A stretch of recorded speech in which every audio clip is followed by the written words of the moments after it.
एक ऐसा चुनाव जिसमें लकड़ सुंघुआ भी आ गया, एक ऐसा चुनाव जिसमें रावण भी आ गया, एक ऐसा चुनाव जिसमें बड़े बड़े शब्द गढ़े गए, एक ऐसा चुनाव जिसमें यह भी कहा गया कि ये ईवीएम नहीं बल्कि एमवीएम है। एमवीएम यानी मोदी वोटिंग मशीन, राहुल गांधी की तरफ से कहा गया। एक ऐसा चुनाव जिसमें जेपी नड्डा ने यहां तक कह दिया कि आप तो लाठी भाजन रैली किया करते थे, लेकिन आज की तारीख में आप क्या बोलेंगे। एक ऐसा चुनाव जिसमें नीतीश कुमार ने यह कह दिया कि ये मेरा अंतिम दौर का चुनाव है और अंत भला तो सब भला।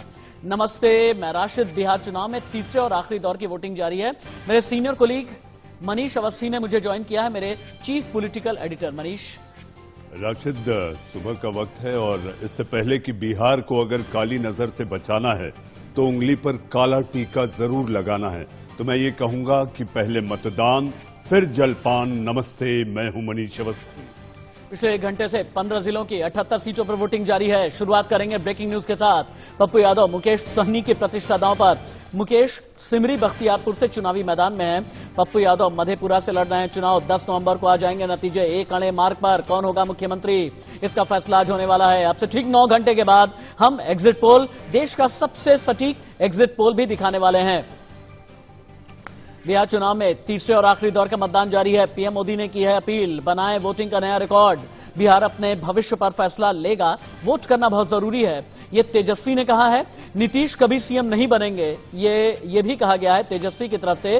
सुशासन को बनाए रखने के लिए वोट करें, ये अमित शाह ने बोला है, यानी अमित शाह प्रधानमंत्री। और हाँ, 6 तस्वीरें देखें आप। किशनगंज, मुजफ्फरपुर, अररिया, दरभंगा, सहरसा, मधेपुरा की तस्वीरें हम आपको दिखा रहे हैं।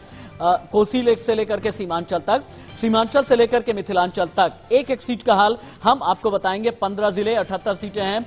पश्चिमी चंपारण, पूर्वी चंपारण, सीतामढ़ी, मधुबनी, सुपौल, अररिया, मधेपुरा, पूर्णिया, कटिहार, किशनगंज, सहरसा, दरभंगा, वैशाली, मुजफ्फरपुर, समस्तीपुर। क्या चल रहा है, एक एक सीट का हाल आपकी टीवी स्क्रीन पर।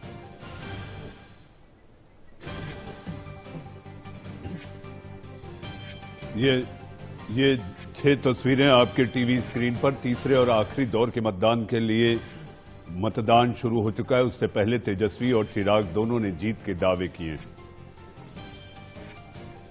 अपील करूंगा कि मत का प्रयोग करें, सब लोग घर से निकलें और वोटिंग करें, लोकतंत्र के इस पर्व में भागीदार बने। और आप जानते हैं कि बिहार जो है अपने भविष्य को लेकर के फैसला लेने का काम करेगी। और जहां तक पहले 2 चरणों की बात अगर कहें तो 2 चरण जो है लगभग एक पक्ष मतदान हुआ है। लगभग हम लोगों को 2/3 की ओर जो है बिहार अब तीसरे फेज में बढ़ रहा है। तीसरे फेज में 2/3 की ओर बढ़ रहा है। तो जो बदलाव की जो गंगा का जो बयार था, अब गंडक और कोसी का भी वही हाल है। देखिए, जिस तरीके से पिछले 2 चरण गए, पूरी उम्मीद वैसे ही है कि उसी तरीके से इस चरण में भी जिस तरीके से भारतीय जनता पार्टी को पिछले 2 चरण में उनको भी अच्छी बढ़त मिली और लोक जनशक्ति पार्टी जिस तरीके से हम लोग को जानकारी सामने आई और हम लोग के प्रत्याशियों का जिस तरीके से 2 चरण में प्रदर्शन रहा, पूरी उम्मीद करता हूं कि उससे बेहतर प्रदर्शन ही हम लोग का तीसरे चरण में भी होगा। खुद गया हूं, ज़मीन पर गया हूं, अकेला पार्टी के लिए मैंने मेहनत की है। तो जो जानकारी जिस तरीके से सामने आ रही है, जिस तरीके से लोग बिहार फर्स्ट, बिहारी फर्स्ट के साथ जुड़ रहे हैं, तो विश्वास है कि इस चरण में भी प्रदर्शन हम लोग अच्छा रहे। ऐसा कमजोर, कायर, मजबूर इंसान क्यों सीएम बनना चाहते हैं? बिहार की राजनीति से संन्यास लीजिए, केंद्र में जाके कीजिए। संन्यास का कोई बात होता नहीं। जनता वोट क्यों दे? जब बिहार भूख में नंबर 1, गरीबी में नंबर 1, बाढ़ और मौत में नंबर 1, प्रवासी मजदूर में नंबर 1, इकोनॉमी है ही नहीं। और सबने देखा 15 साल क्या हालात हो गए, तो जनता वोट क्यों दे? अब नीतीश बाबू रियल में राजनीतिक रूप से अब बिहार की राजनीति उनको नहीं करनी चाहिए। डेवलपमेंट मेन इनिशिएटिव होना चाहिए किसी भी गवर्नमेंट का, एंड उसी के कारण मद्देनजर रखते हुए अगर चेंजेस भी आते हैं तो उसी के अकॉर्डिंग आनी चाहिए। बिहार में बेरोजगारी दूर हो, मेन मुद्दा तो वही है, बेरोजगारी दूर हो। सबसे बड़ा तो मुद्दा भी यही है। विकास पर, स्वास्थ्य पर, शिक्षा पर, बदलाव पर जो है मत हम दिए हैं।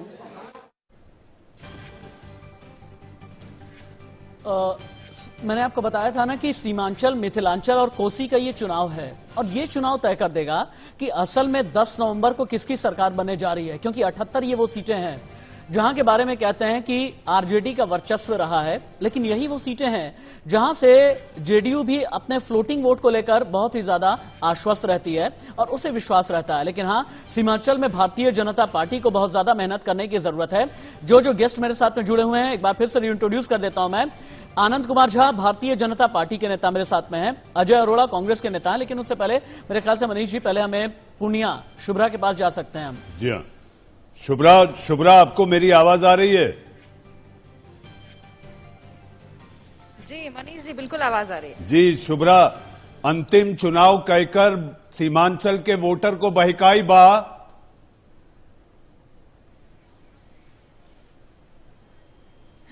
या बिल्कुल। देखिए, हम ऐसा कह सकते हैं कि बहकाने की कोशिश तमाम पार्टियां कर रही हैं।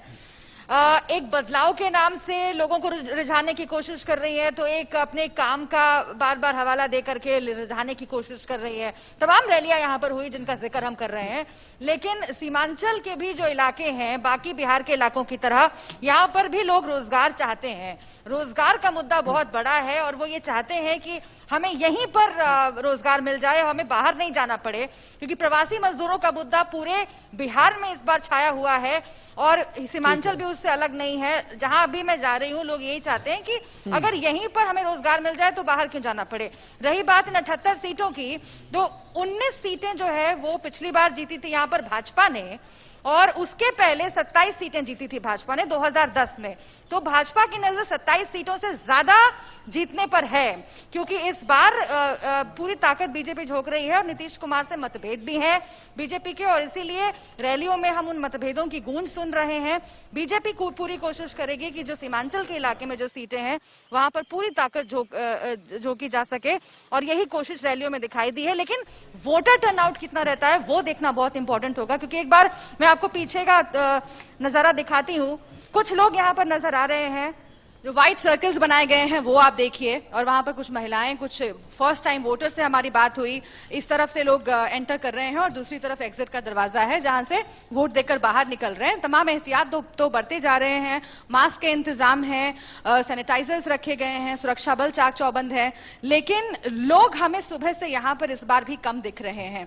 अगर इनकी संख्या बढ़ती है मैं आपको जरूर बताऊंगी, लेकिन हाँ फिलहाल ऐसा लग रहा है कि सुबह का वक्त है। शुभ्रा, चूंकि आप सीमांचल में हैं और सुबह से ही आपके साथ में बात हो रही है, आप रहिए मेरे साथ में। सीमांचल के बारे में हम एक बात ये जानते हैं कि वहां पर मुस्लिम वोट बैंक का बहुत ही ज्यादा वर्चस्व है, लेकिन आनंद मोहन झा जी, चूंकि आप भारतीय जनता पार्टी के नेता हैं, आपसे एक चीज पूछनी बहुत जरूरी है। तेजस्वी यादव सीमांचल को लेकर के बार बार एक ही बात कह रहे हैं कि असदुद्दीन ओवैसी बीजेपी की बी टीम है, वो बी टीम जो कि मुस्लिम वोट बैंक में सेंध लगाने के लिए वोट कटवा के तौर पर काम कर रही है। बार बार ऐसा क्यों होता है? यूपी, बिहार, हिंदी बेल्ट में चले जाएं, दक्षिण भारत में चले जाएं, यही कहा जाता है कि AIMIM बीजेपी की बी टीम है, ऐसा क्यों?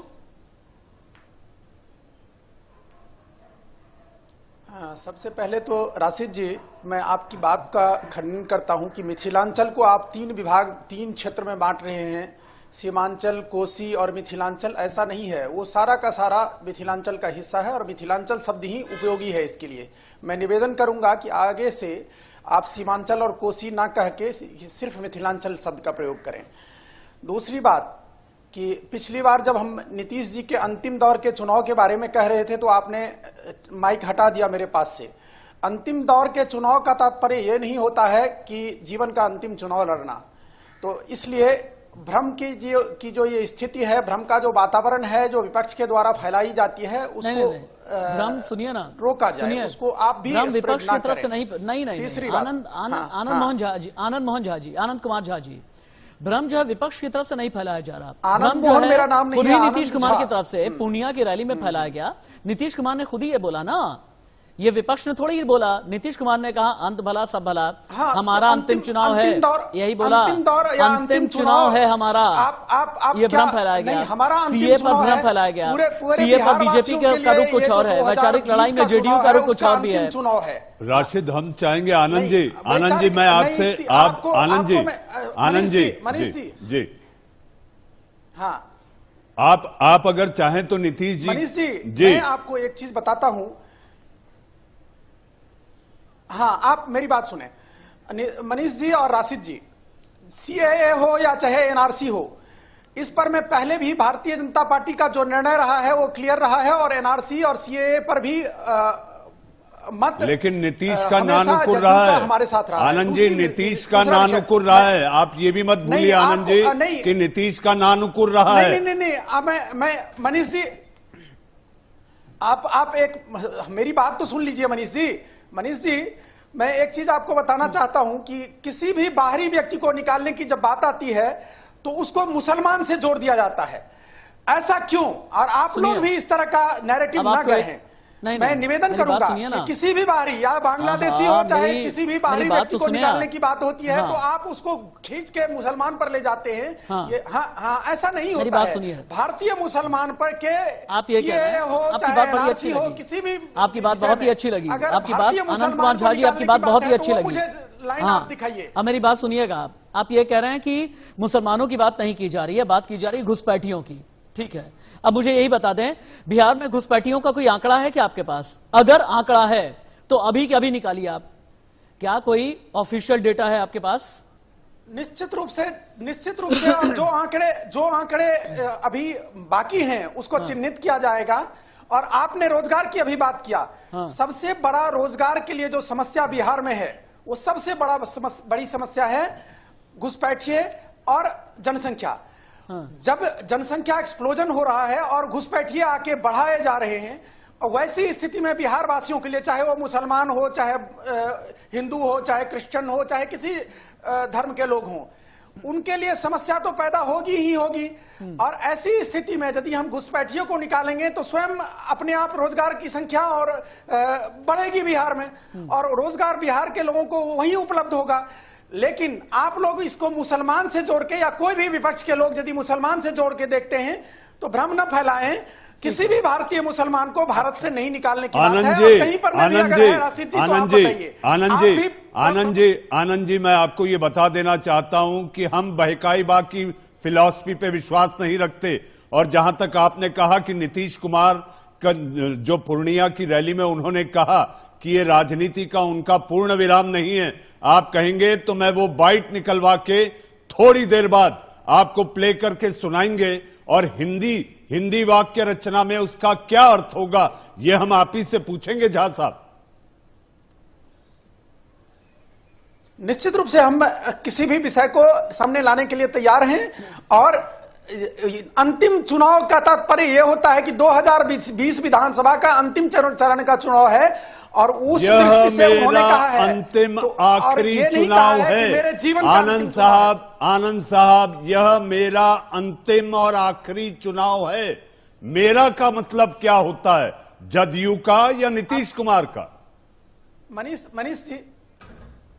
मनीष जी, ये कोई भी बैट्समैन जब क्रिकेट पिच पर उतरता है और रन जीतना, जब अंतिम रन जीतने के लिए होता है तो वो अंतिम लक्ष्य होता है।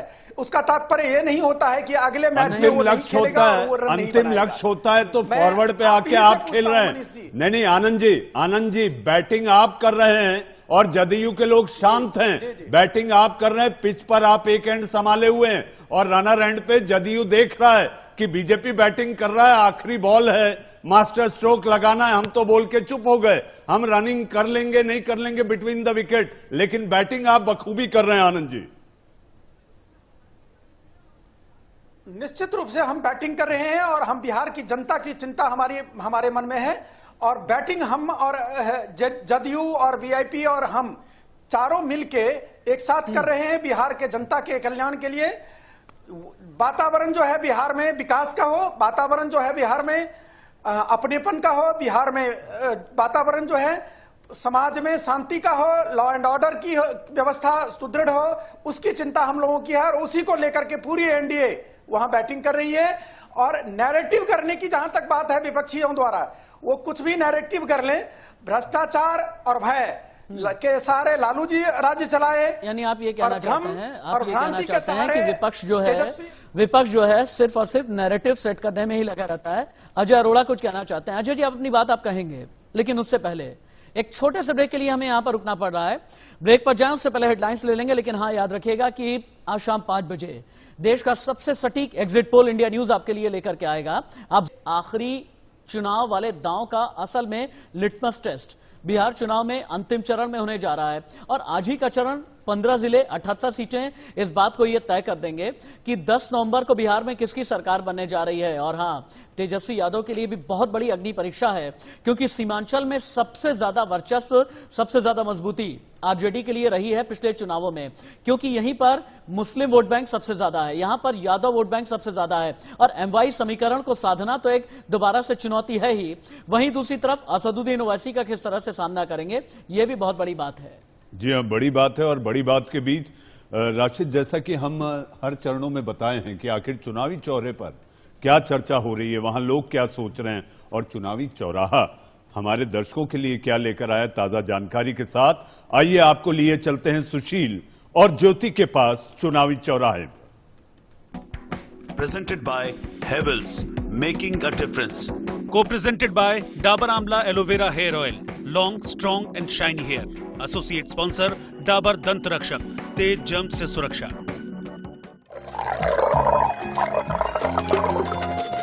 खाई के मगहिया पान, चल भैया देखे बिहार चुनाव।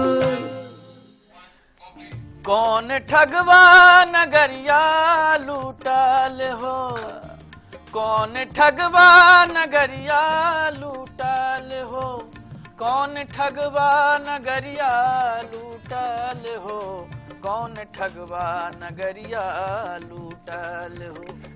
अरे चंदन काठ का बना रे हिंडोला, चंदन काठ का बना रे हिंडोला, तापर दुल्हन सूतल हो, तापर दुल्हन सूतल हो, कौन ठगवा नगरिया लूटल हो, कौन ठगवा नगरिया लूटल हो। वाह चचा वाह, देखा बेटा चल दिए लूट के। ए भैया जी, हाँ क्या बात है, किसको कौन लूट लिया जी? हाँ देख लीजिए, नीतीश बाबू सठिया गए, चल दिए बिहार को लूट के, कह रहे हैं हम संन्यास ले रहे हैं। वाह ए जी, आपको पता नहीं है, हाँ। वो नीतीश बाबू जो हैं, हाँ। वो तो अभी चाल चल रहे हैं। और चलवाइए, पहले सुन तो लीजिए। हाँ। मैं ये बोल रही हूँ, जो इस बार बोल रहे हैं हमको वोट दीजिए, ये थोड़ी बड़े जो हम जा रहे हैं, भाग रहे हैं रन छोड़ के। आप ऐसा कैसे सोच लिए?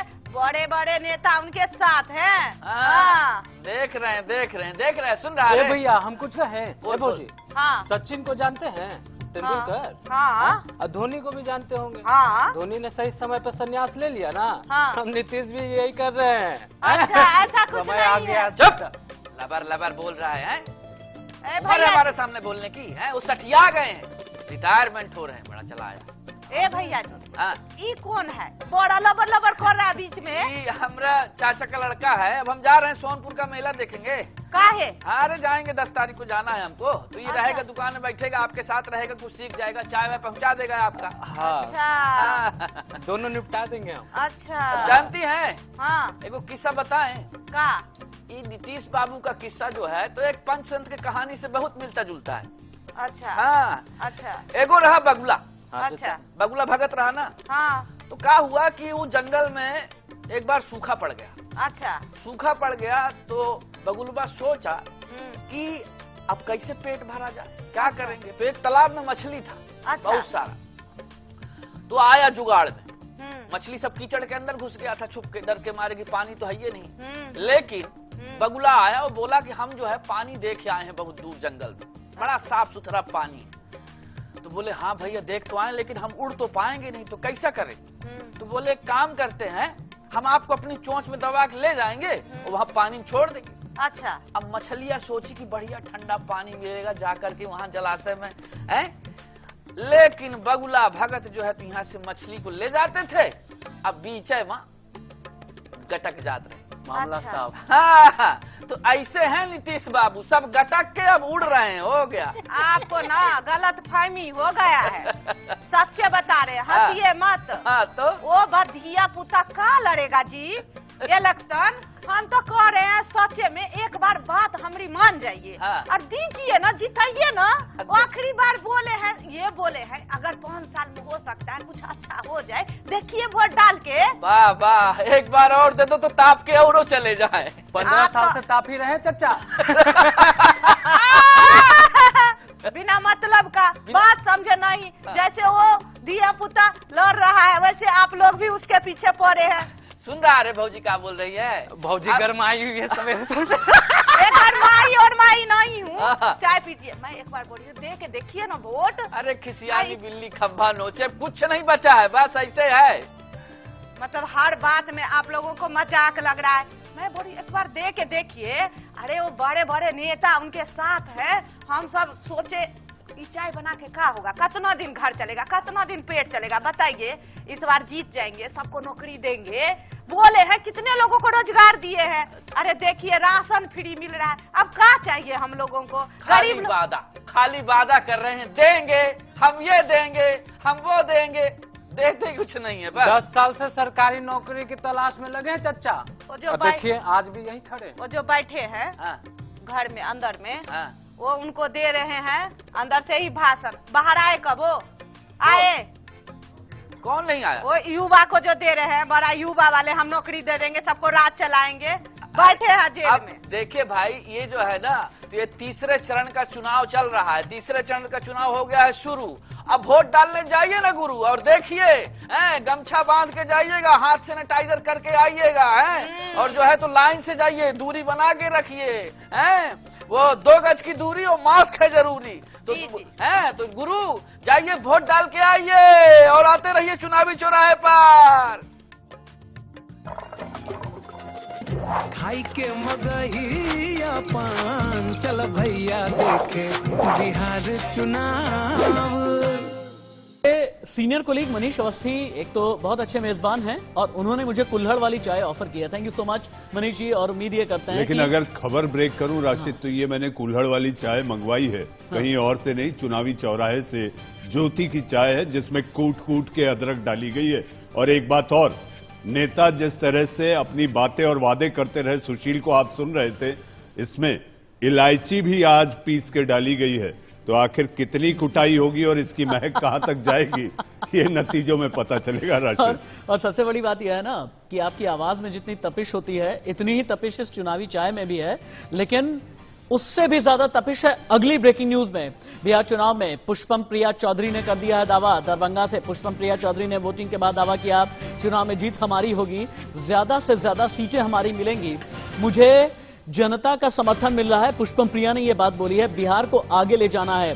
प्लूरल्स पार्टी बनाई पुष्पम प्रिया चौधरी ने, और पहली बार चुनावी मैदान में है। और आपको याद होगा कि साल भर पहले से ही बिहार के मुख्यमंत्री नीतीश कुमार को चुनौती दे रही हैं पुष्पम प्रिया चौधरी। एक बार सुनिए।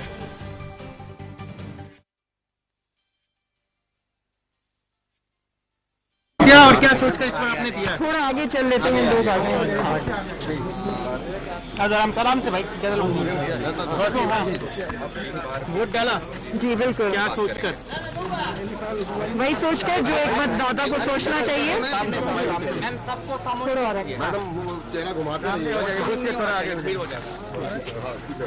लोगों को जाने दे। पूछिए। हाँ बताइए, क्या सोचकर आपने वोट डाला? अभी पहले भी कहा था, आगे बढ़ने का वक्त है और आगे हम तभी बढ़ेंगे जब नीतीश जी और लालू जी से मुक्ति पाएंगे, यही सोच के वोट किया है।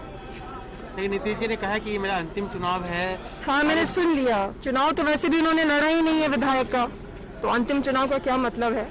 और जहाँ तक एज ए मुख्यमंत्री उम्मीदवार वो कहना चाहते हैं अंतिम चुनाव है, तो ये चुनाव भी नहीं होना चाहिए था। 15 साल तो हमने उन्हें दिए हैं और अब सम्मान के साथ रिटायरमेंट ले लेनी चाहिए थी। आप भी चुनाव लड़ रही हैं, लिए क्या देख रही हैं चुनाव? मैं अपने लिए वही देख रही हूँ जो मैं बिहार के लिए देख रही हूँ। मैं यहाँ पे आई हूँ बिहार को आगे लेके जाने के लिए, और बिहार में जो हालत है वो बहुत ही खराब है, तो अब आगे बढ़ने का वक्त है। आपने अपना जो रोड मैप या प्लान रखा है, आपको लगता है कि आपको उसमें जनता का समर्थन इस बार मिल रहा है, या फिर आपके लिए ट्रायल है, आप आगे भी लड़ेंगे? आगे भी लड़ेंगे। बड़ी खबर दरभंगा से ही आ रही है। दरभंगा के 2 बूथों पर ईवीएम खराब हो गया है। बूथ नंबर 57-58 पर ईवीएम खराब होने से वोटर्स बहुत परेशान हैं। 78 सीटों पर तीसरे और आखिरी दौर की वोटिंग जारी है। लगभग 1.5 घंटा गुजर चुका है। 9 बजे ठीक, यानी अब से ठीक 25 मिनट के बाद हम आपको बताएंगे कि वोटर टर्नआउट क्या रहा है। सहरसा से ज्यादा जानकारी दे रहे हैं ground zero reporter Murari Kumar. अभी हम खड़े हैं आदर्श मतदान केंद्र संख्या 154 पे जिला परिषद कार्यालय स्थित मतदान केंद्र है, जहां पे मतदान जारी हो चुका है। मतदाताओं में काफी उत्साह देखा जा रहा है। मतदाताओं की लंबी कतारें लग चुकी है। कोरोना को देखते हुए सभी नियमों का ख्याल रखा गया है।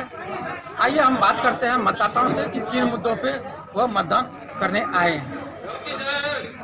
किन मुद्दों पे मतदान करना? हमारा मेन मुद्दा इस शहरी विकास से संबंधित है कि शहरी विकास में एक जल निकासी सबसे बड़ा मुद्दा है। ये 3 मुद्दा और शिक्षा प्रणाली वो भी दुरुस्त नहीं है। किन मुद्दों पर मतदान करना?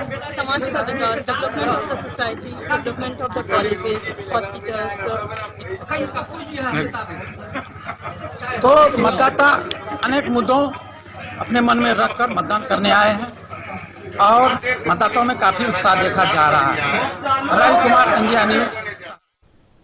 हालांकि मुरारी जहां से रिपोर्ट कर रहे थे, यानी सहरसा बहुत ही हॉट सीट है और लवली आनंद यहां पर चुनावी मैदान में है। आरजेडी के प्रत्याशी हैं और सहरसा के बारे में यह बताया जाता है कि यहां पर बाहुबली नेता आनंद मोहन की बहुत ज्यादा चलती रही है। उन्हीं की पत्नी है लवली आनंद, चुनावी मैदान में है। लेकिन अगली जो ब्रेकिंग न्यूज है, ये बहुत हद तक बिहार चुनाव की दशा और दिशा तय करने वाली बड़ी खबर है। जी हाँ, बड़ी खबर यह है कि लगातार एक के बाद एक, जैसा कि हमने कहा था, इंडिया न्यूज पर पल पल की जानकारी 78 बूथों से लगातार आपको देते रहेंगे।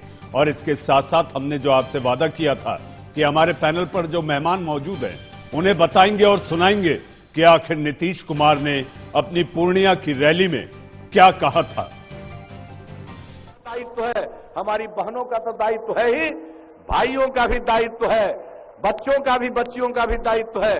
सब लोग मिलकर के एकजुट होके तीर छाप के बगल का बटन दबा करके लेसी सिंह को भारी मतों से विजयी बनाइएगा, यही हम निवेदन करने आए। और जान लीजिए, आज चुनाव का आखिरी दिन है और ये मेरा अंतिम चुनाव है। अंत भला तो सब भला। अब आप बताइए, वोट दीजिएगा ना इनको? हाथ उठा के बताइए। बहुत बहुत धन्यवाद। हम इनको जीत का माला समर्पित कर दें।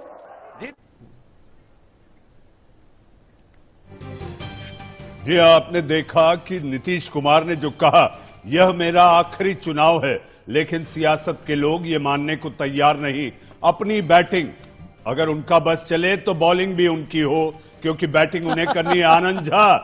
आनंद साहब, आपने नीतीश कुमार को सुना, अब बताइए और समझाइए। दर्शक भी आपको देख रहे हैं, नीतीश कुमार को भी सुन लिया, तो अब ऐसी बात कहिएगा जिसमें दर्शक को परम आनंद हो। हाँ मनीष जी, आप बायस्ड होके जो कोई भी लोग कह रहे हैं उस पर में जा रहे हैं। उन्होंने स्पष्ट कहा कि ये मेरा अंतिम चुनाव है। 2020 विधानसभा का अंतिम चुनाव, क्या आज के बाद पुनः आप मतदान करवाना चाहते हैं? उसी चीज को ध्यान में रख करके उन्होंने कहा है। दूसरी बात, जो पिछली बार आपने प्रश्न पूछा था, ओवैसी की बीजेपी जो है, बीजेपी की बी टीम है ओवैसी, उस संदर्भ में भी मैं बता देना चाहता हूं कि ओवैसी बंधु कहते हैं कि 15 मिनट के लिए पुलिस को हटा दो, मैं पूरे भारतवर्ष में हिंदुओं को ठीक कर दूंगा। हम कहते हैं पूरे भारतीय सुरक्षित रहें, अच्छा रहें। वो कहते हैं, ओवैसी बंधु कहते हैं कि हम ताजमहल ले जाएंगे, हम कुतुब मीनार ले जाएंगे, हम लाल किला ले जाएंगे। हम कहते हैं कि पूरे भारत का, आनंद जी इससे आगे बढ़िए, आनंद जी इससे आगे बढ़िए। कल जो असदुद्दीन ने कहा है, आप बात कर रहे हैं अकबरुद्दीन की, असद ने तो कहा है कि ये सारा मुल्क हमारी मिल्कियत है। आप वो और मैं आपको और भी बात बताता हूं कि वो अपने हैदराबाद में पुलिस प्रशासन को और सरकारी अधिकारियों को बेसबॉल के बैट से मारते हैं, और हम वो लॉ एंड ऑर्डर और मिल्कियत की बात कैसे करते हैं? कन्याकुमारी तक, कटक से लेकर के अटक तक, डिब्रूगढ़ से लेकर के रण ऑफ कच्छ तक। भाई सरकार तो आपकी है ना, अगर इस तरह का देशद्रोही बयान दिया जाता है ना, सलाखों के पीछे भेजिए ना, और निश्चित तब रूप क्यों ना से। कहा जाए कि बीजेपी की भी टीम है, आप ही लोग प्लांट करके भेजते हैं। अंशुमान मोहन देखिए बहुत देर से बेस बैट से मारने की बात आप कर रहे हैं। आपके पार्टी के महासचिव के सुपुत्र ने इंदौर में किसी को बैट से मारा था, शायद आपको वो याद नहीं है। मनीष अवस्थी डिबेट में ये जो छौका लगाते रहते हैं ना, बड़ा ही आनंद कुमार झा को बड़ा आनंद आता है। लेकिन हाँ आनंद जी आपने रिप्रेजेंट कर लिया है, लेकिन दो और गेस्ट भी हैं। अजय अरोड़ा काफी देर से कुछ बोलना चाहते हैं। अजय जी के पास में चलें, उसके पहले अजय जी आ रहा हूं आपके पास। अजय जी आ रहे हैं आपके पास। अंशुमान मोहन के पास में जाना चाहिए। अंशुमान मोहन जी, मैं जो सवाल करूंगा सीधा जवाब दीजिएगा, इधर उधर की कोई बात होनी नहीं चाहिए। मेरा एक ही सवाल है, मैं पूरे चुनाव में तरस गया कि आरजेडी के किसी पोस्टर पर, किसी बैनर पर, किसी पैम्फलेट पर, किसी बुकलेट में मुझे लालू प्रसाद यादव नजर आ जाएं। वो लालू जिन्होंने आरजेडी बनाई, वो लालू जिन्होंने अपने आप को सामाजिक न्याय का प्रणेता कहा कर्पूरी ठाकुर के बाद, वो लालू प्रसाद यादव जिन्होंने ये कहा कि लोहिया का चेला हूं और मैं सामाजिक न्याय की बात करता हूं। लेकिन कहीं पर भी लालू प्रसाद यादव का चेहरा नजर नहीं आया, क्यों? देखिए, इस बार युवाओं ने, जो बिहार के युवा हैं, उनने मन बनाया है कि तेजस्वी यादव जी को, यानी युवा ने लालू को खारिज कर दिया, आप ये कहना चाहते हैं? युवा ने लालू को खारिज कर दिया क्या? तेजस्वी यादव जी को मुख्यमंत्री बनाने, मुख्यमंत्री का लालू क्यों नहीं? सीधा सवाल है, Lalu poster, banner, pamphlet, booklet में क्यों नहीं? क्योंकि तेजस्वी जी इतने समय से कमान संभाल रहे हैं, जो कमान संभालेंगे उन्हीं का। तेज प्रताप युवा हैं या नहीं? तेज प्रताप युवा हैं या नहीं? चलिए, घर में दो पूर्व उप मुख्यमंत्री थे, दोनों का चेहरा नहीं। मां के आंचल पकड़कर वो मतदान केंद्र तक जाते हैं, मां भी पोस्टर पर नहीं, पिता भी नहीं। अरे भाई को तो रख लेते। देखो, एक बात रखने दीजिए। अभी आपने नीतीश कुमार जी का बात जो किया, नीतीश कुमार जी ने जो बयान दिया है, नीतीश कुमार जी के बयान का लोग समझ चुका है अभी कि उनके बयान का कोई वैल्यू नहीं है, क्योंकि जो जेडीयू के प्रवक्ता ने अभी क्रिमिनल वाली बात की थी, उसका बात मैं रिटेलिएट नहीं कर पाया था। लेकिन मैं आप लोग को बताना चाहता हूं कि यही केस पे नीतीश कुमार जी धरना पे बैठे थे, बोले थे आनंद मोहन जी निर्दोष है, ये 95 की बात है। आनंद मोहन जी के बारे में वो लगातार हर चुनाव बिना आमंत्रण के भी घर से पहुंचने का काम करते हैं। तो नीतीश कुमार जी का रवैया तब जान चुका है, उनके पाप का घड़ा जो है वो भर चुका है, उसे बोलने का काम। अजीब सी बात यह है, हम आपके बारे में पूछ रहे हैं, आप नीतीश की बात कर रहे हैं। मैं समझ नहीं पाता कि आप जेडीयू के नेता हैं या फिर आरजेडी के नेता। लेकिन अजय अरोड़ा जी, अब आपके पास आता हूं मैं एक बार क्विक राउंड अप में चाह रहा था कि सभी लोगों को आप सुन लें। ये अंतिम चरण का चुनाव आते आते राहुल गांधी तुकबंदी पर क्यों आ गए? हो जाओ तैयार, अब महागठबंधन सरकार आप तक पहुंचाएगी रोजगार, किसान का कर्ज माफ, बिजली बिल हाफ, बेटियों को मुफ्त शिक्षा और इंसाफ, सब वर्गों की तरक्की से बाधाएं साफ, उद्योग व्यापार लगाएंगे, नया बिहार बनाएंगे। ये तुकबंदी वाली राजनीति किसने सिखाई है? 10 लाख नौकरी भी देंगे, भूल गए आप। अच्छा, जहां तक अभी मेरे साथी भारतीय जनता पार्टी के साथी बोल रहे थे, टायर्ड, क्या बैटिंग करेगा आप बताओ मेरे को, क्या बॉलिंग करेगा? जो टायर्ड और रिटायर्ड है, बिल्कुल विदाई तय है। और आप देखिए राशिद भाई, इस बार जो हम अभी तक कोई नहीं बोला, प्रवासी मजबूर बहुत बड़ा इसमें मुद्दा रहेगा, देखना। वो बिल्कुल चेंज करने जा रहे हैं बिहार में। जो कोरोना काल में प्रवासी मजदूरों का हाल हुआ, मेरे ख्याल से ये बात आनी चाहिए थी। और जिस प्रकार से महिलाओं ने अपने बच्चों को घसीटते हुए किस तरह पलायन किया, एक महिला ने अपनी पति की लाश को किस प्रकार से ठेली पे लेके गई, तो क्या बिहार के श्रमिक, क्या बिहार के मजदूर, क्या बिहार की जनता माफ करेगी इन्हें? बिल्कुल नहीं करेगी। आनंद जी, बिहार की जनता आपको माफ नहीं करेगी। कांग्रेस के नेता अजय अरोड़ा का ये कहना है कि पीएम की चिट्ठी भी काम नहीं करेगी।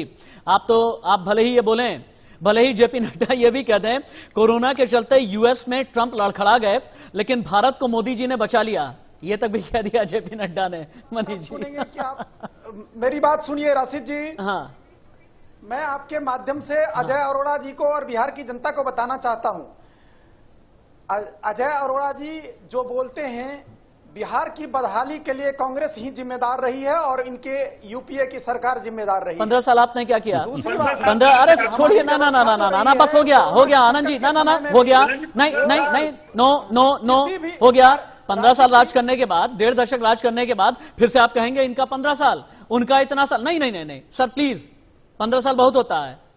आप भी बात कर रहे हैं, अजीब बात करते हैं आप भी। आप पहले मेरी बात पूरी होने दीजिए, उसके बाद आप 15 साल कम होते हैं क्या? क्या बात कर रहे हैं आप भी? हमारी जो व्यवस्था रही है, चाहे स्वास्थ्य को लेकर के, चाहे ट्रांसपोर्टेशन को लेकर के, चाहे राशन को लेकर के, चाहे दवा को लेकर के, वो निश्चित रूप से आपके जो प्रयास रहे हैं, आज तीसरे चरण का मतदान है, क्या मतदाता आपकी पीठ थपथपाएगा ये 10 तारीख को पता चलेगा। लेकिन अब आप रैलियों की तरह बोलना बंद करें।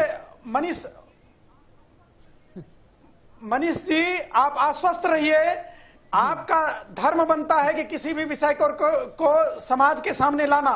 लेकिन आप आश्वस्त रहिए कि बिहार की जनता माननीय नीतीश जी के निश्चय और निर्णय, इन दोनों के जो महत्वपूर्ण चीज नीतीश जी के व्यक्तित्व में रहा है। नीतीश जी तो प्रण लिए हुए हैं, अपने साथ निश्चय बताते हैं, पर्दे के पीछे जा करके आप लोग चिराग पासवान के साथ खेल कर जाते हैं। बेचारे अंतिम दौर तक आते आते थक गए।